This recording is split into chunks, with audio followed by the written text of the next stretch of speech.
Hi everyone, and today I'm checking out a new Sigma lens for aps-c mirrorless cameras, the Sigma 23mm f1.4 DC-DN-C. It's available on L-mount, Sony E-mount and Fuji X-mount mirrorless cameras, and it won't work on any other system.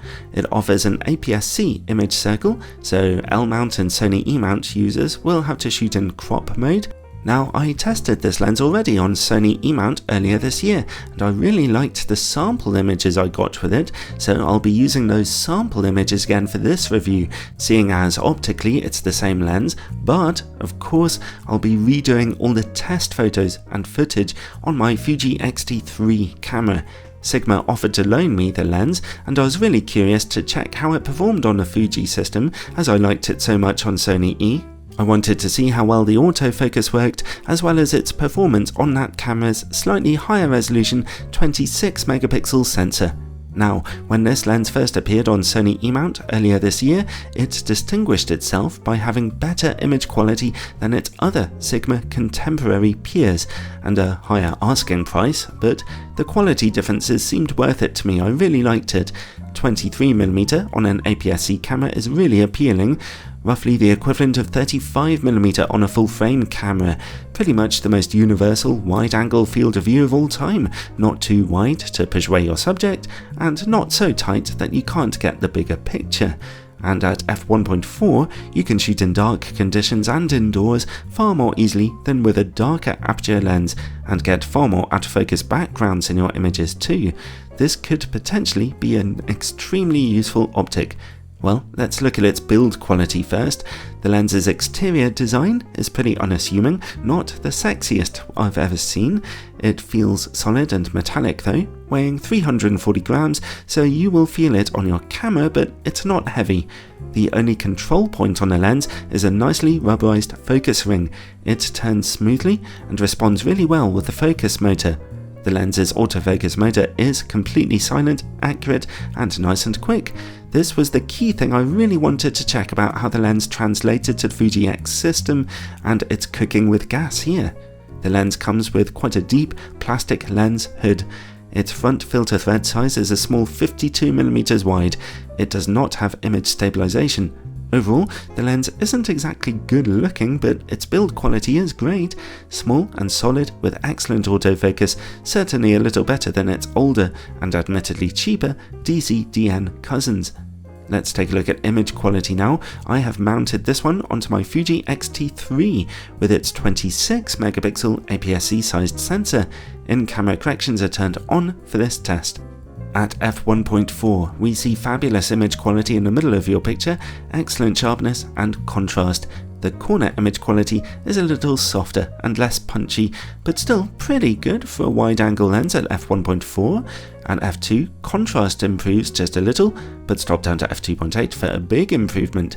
Sharpness and contrast now look brilliant from corner to corner, although we are seeing a touch of magenta colour fringing on contrasting edges. The lens becomes just a touch softer again at f4, and then stays this sharp down to f16, where we see some softness due to diffraction. Overall though, this is still a great performance for a bright aperture, wide-angle lens on aps-c. There's plenty of sharpness for pretty much all needs, although stopping down to f2.8 does improve the corners noticeably. Okay, let's turn off those in-camera corrections and look at distortion and vignetting. The lens projects a noticeable barrel distortion, and at f1.4, unsurprisingly, we see fairly dark corners. Stopping down to f2 or f2.8 really brightens things up there though. Still, the lens does rely on corrections quite a lot, so leave them on. The lens's minimum focus distance is a lovely 25 centimeters, which is fantastic for getting shots of smaller subjects. Oddly, at f1.4, the close-up image quality is a little better than the Sony copy of the lens I tested. It's still noticeably softer than at normal distances, with a little purple fringing, but still a fairly clear images here. Stop down to f2 for a big jump in sharpness though, and at f2.8, close-up image quality is now perfect. How well does the lens work against bright light? Spectacularly well actually. Even when right in your picture at f1.4, we see just a slight haze, but almost no flaring. While we're working in the dark, let's take a look at chroma levels. Bright points of light in the image corners seem to show just a touch of chroma smearing on the 26 megapixel sensor, but it's nothing serious. Stop down to f2 and it's essentially gone. If you want to get sunstars out of this lens, then they begin to emerge at f8 and get pretty strong at f16, as you can see.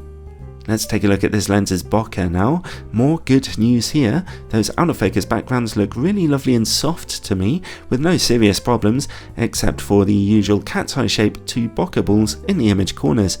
And finally, related to bokeh, let's take a look at longitudinal chromatic aberration. It's noticeable at f1.4 as you can see, but at f2 and f2.8 it quickly goes away. Overall, well, the good news is that this lens performs as well as ever on Fuji X, offering good value for money, a useful focal length, and an exciting maximum aperture. It's as recommendable as ever, and I can imagine quite a few Fuji owners will be picking it up as a cheaper alternative to Fuji's own, slightly better but way more expensive alternative.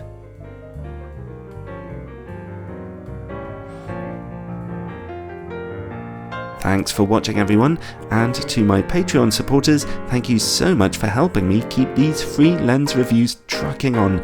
Check it out in the description below. Patreon supporters get all kinds of bonus content and early access to my more interesting reviews. Ciao for now, everyone.